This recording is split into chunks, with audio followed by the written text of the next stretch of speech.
lesson has to deal with the price tag of leadership, which is self-discipline. When people ask me, and they do in Q&A all the time, John, what is your greatest leadership challenge? I always give them the same answer. My greatest leadership challenge is leading me. That's my biggest problem. My biggest leadership problem is John Maxwell. Yeah, leading me.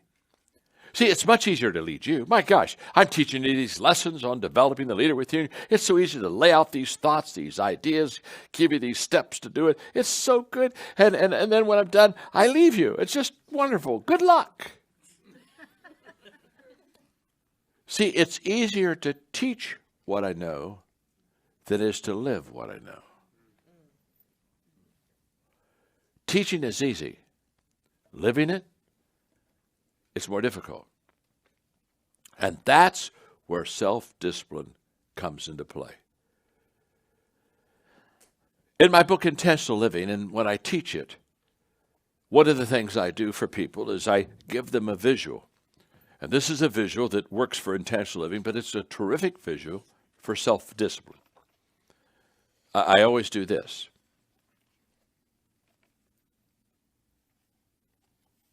Because what I want you to know, what I want to know, what I want to know, is that everything worthwhile is uphill. Everything. There is nothing in your life, there is nothing in my life that's worthwhile, that's quick and easy. It's all uphill. You have to fight for it every day. You have to climb for it every day. Doesn't come to you. It's not in 3 easy packages, and it's not the cure to overnight success. It's like one guy said, all my life I've worked hard at being an overnight success. Everything worthwhile is uphill. Now the problem is we have downhill habits. Now if you have downhill habits and you have uphill hopes, you're in trouble. And the only way that you go uphill is by self-discipline. So listen to me very carefully. It's impossible for you to have continuous success without having self-discipline in your life. Impossible.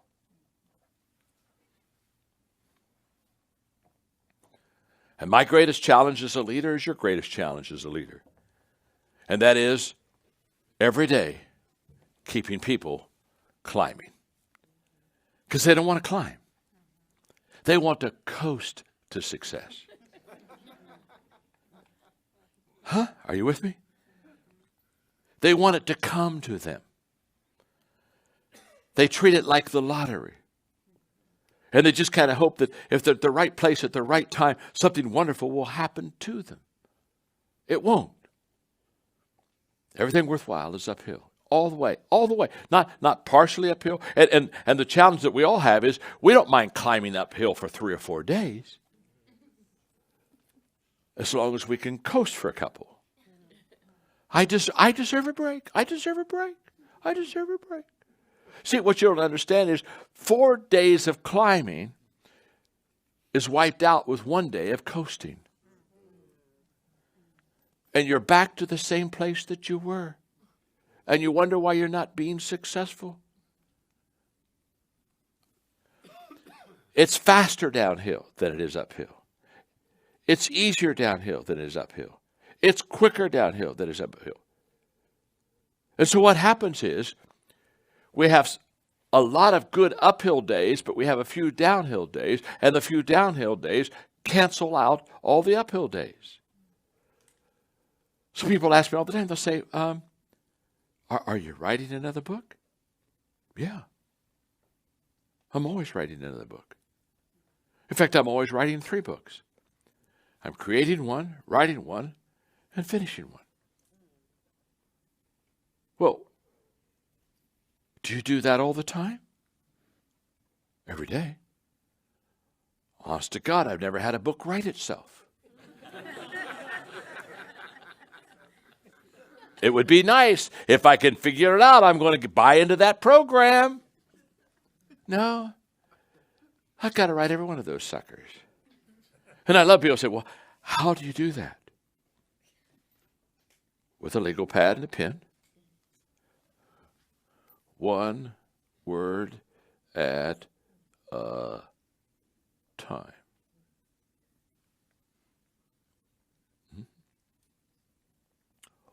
Well, what's your secret? Every day. Every day. Now, self-discipline, the first thing it does, it enables you to go uphill. You can't go uphill without self-discipline. Nobody will carry you uphill. Nobody can coach you uphill. Nobody can push you uphill. If you go uphill, you got to do it yourself. There are no free rides uphill. There's no such thing as accidental achievements.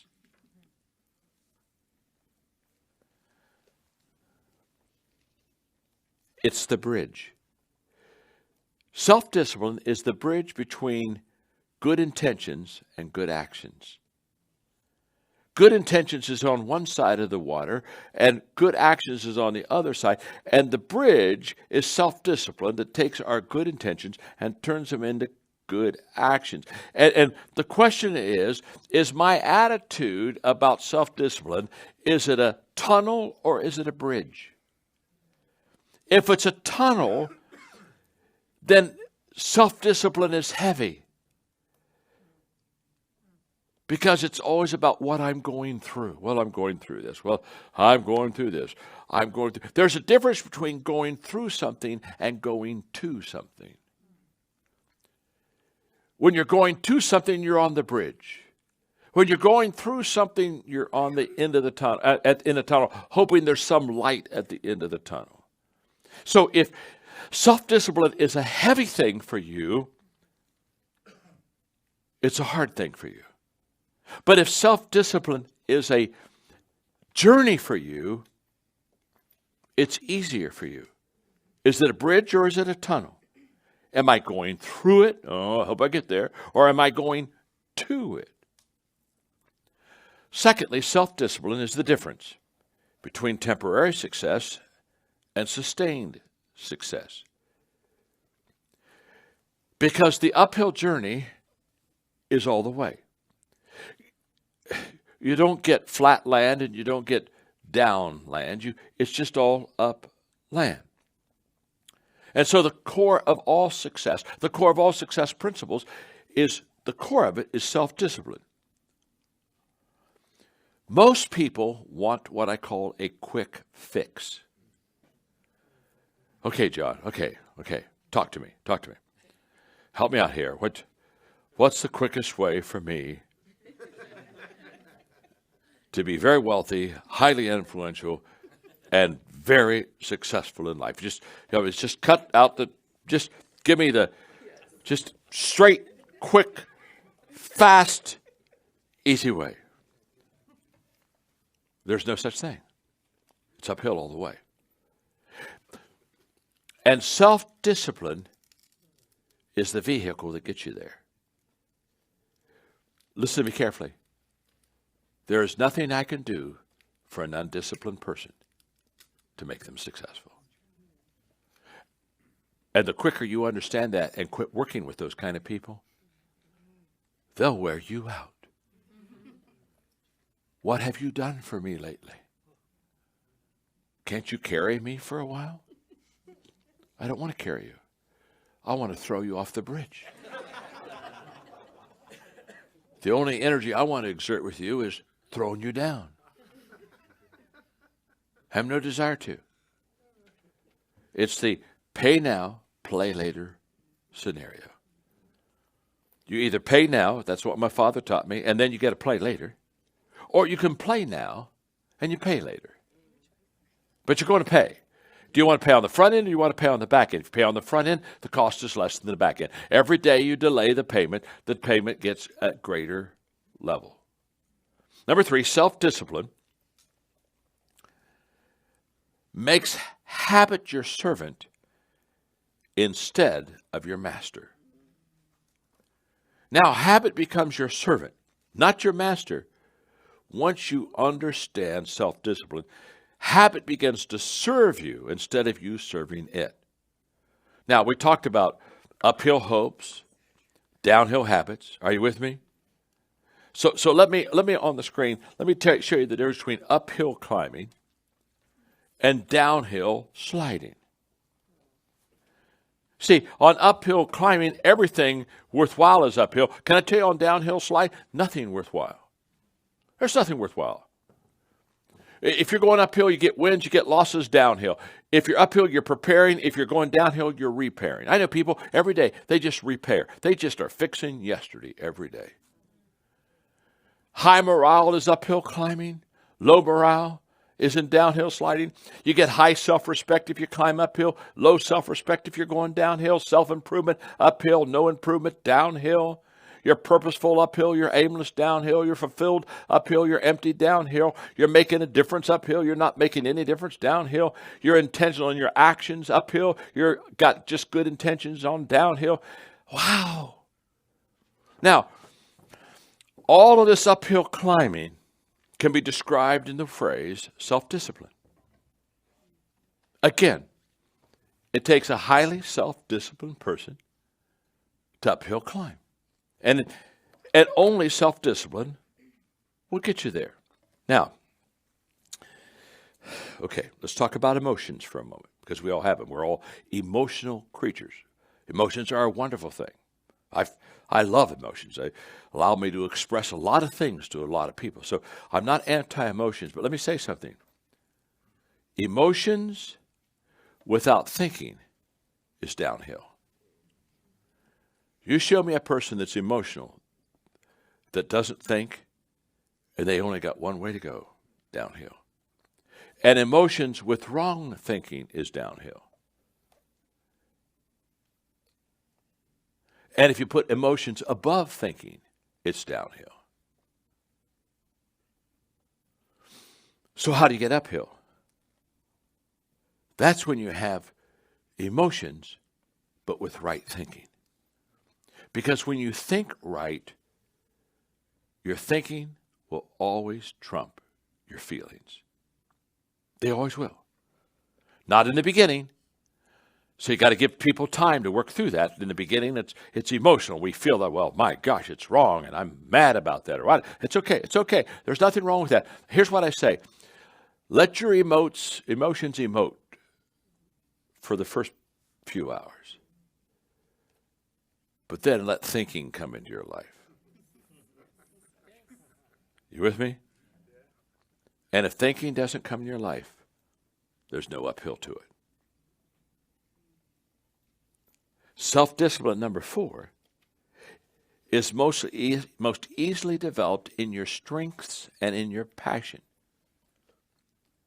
Because self-discipline needs fuel. And the fuel comes through doing what you love and doing what you're good at. There's a relationship between willpower and why power. There's a connection. And the connection is very simple. When you're doing your why, your purpose, you have a will. Because it's what you love. It's what you care about. That's what I call making self-discipline easier. And so therefore, I'm very self-disciplined in adding value to people because it's a passion of mine. Are you with me? Yeah. I'm very self-disciplined in writing. I write at 5:30 in the morning. I write before people want to see me. And I get very excited about that. I don't get up at 5:30 and say, oh my God, got to write again. Okay, here we go. Come on, thoughts. Hit me. No thoughts hit me. I'm going to lay down for a moment and sleep on it for a while. No. I get so excited when I wake up because I know I'm about to write. And the moment the pen starts moving, the ideas begin to come. The moment the pen starts moving, you got to move the pen. The ideas don't come to the hand without the pen. It's the motion controlling the emotion, which turns into self-discipline. So I don't have to write. I get to write. I want to write. So people say, I admire your self-discipline. Let me tell you something. When you fall in love with something as much as I've fallen in love with something, you'll be self-disciplined also. A lack of self-discipline is a lack of knowing what you want in life. And when you don't know what you want, you won't have any self-discipline power to get there.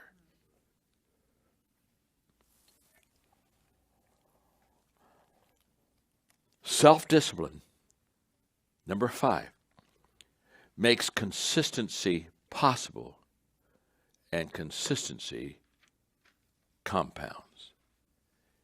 It always has, and it always will. See, consistency is the prerequisite of excellence. You only become excellent in something because you're consistent with it. If you're inconsistent and it's hit or miss, you've never hit or missed your way to excellence. It's consistency.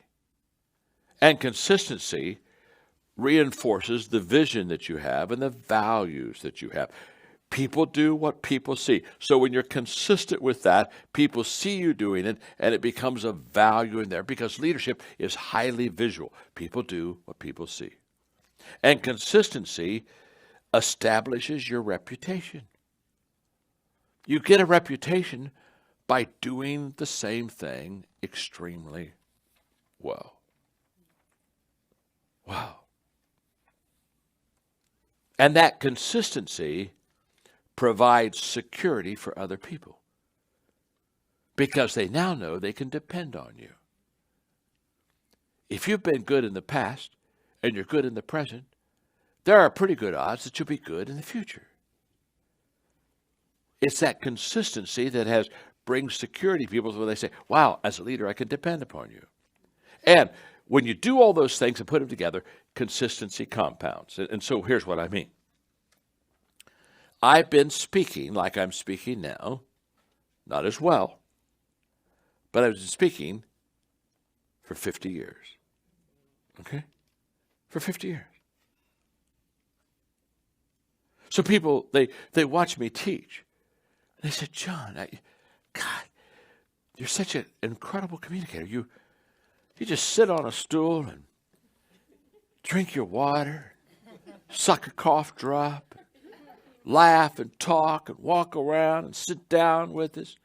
You seem totally relaxed. Well, I am. I'm not nervous. I wasn't nervous before I came out. I'm not nervous now. I'm very relaxed. I'm with friends. I'm having a wonderful time. This isn't hard. This is very easy.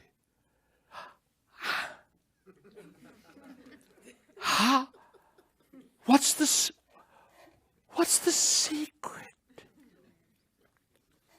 All right, we're friends. I'm going to come down and I'm going to share the secret with you. But don't tell anybody. Just between you and me. Okay. Here's the secret.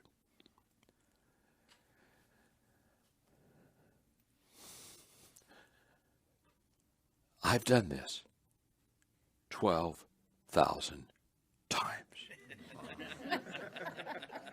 I got it. That's the secret. That's the secret. 12,000 times. Let me put it this way. If after 12,000 times I'm not any good and I'm nervous, it's not my gift. You see,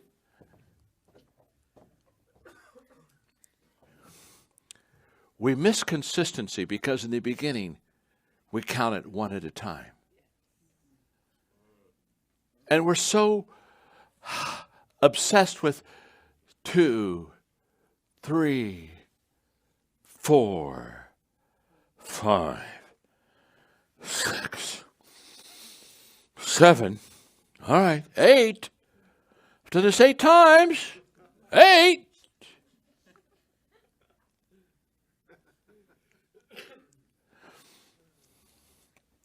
You shouldn't even start counting until you get to about 10,000.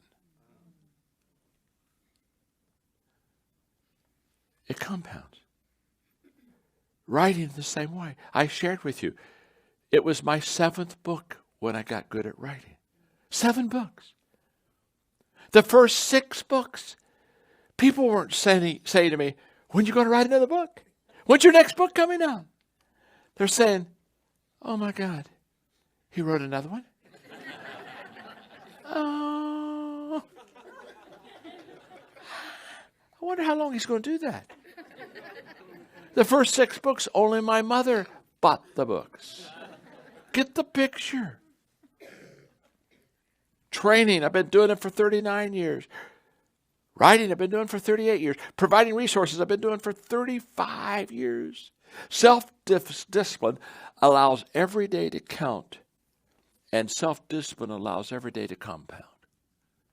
And what you got to understand is, you'll never know how good you're going to be until you've done it long enough to know how good you can be. That was really good. You're never going to know how good you're going to be until every day you do it to discover how good you can be. And self-discipline is what allows you and me to get better. And here's the way it works. In the beginning, when you start off, you're not as bad as people think you are. Because I know what it was like to start off. And I start off, I remember when I first started speaking, and I wasn't really good. And I wanted to tell people, I wanted to say, I know it wasn't really good. But I'm really not that bad. I'm not quite as bad as you think I am. Because in the beginning, people just think you're worse than you are. But let me tell you how consistency works. If you do it really good, over time, in the end, you're not as good as people think you are. It's called the consistency flip. After a while, people just say, my gosh, they're amazing. No, not amazing, just done it 12,000 times. If you can't do it good after 12,000 times, find a new gig, okay? Get a new career. Go do something else. Self-discipline. Is it a bridge? Are you going to something? If it is, it'll motivate you. Or is it a tunnel? Are you going through something? If you're a tunnel with your self-discipline, you'll quit all the time. But if you're a bridge, you'll keep going because you see what you're going to, not what you're just going through. That's self-discipline.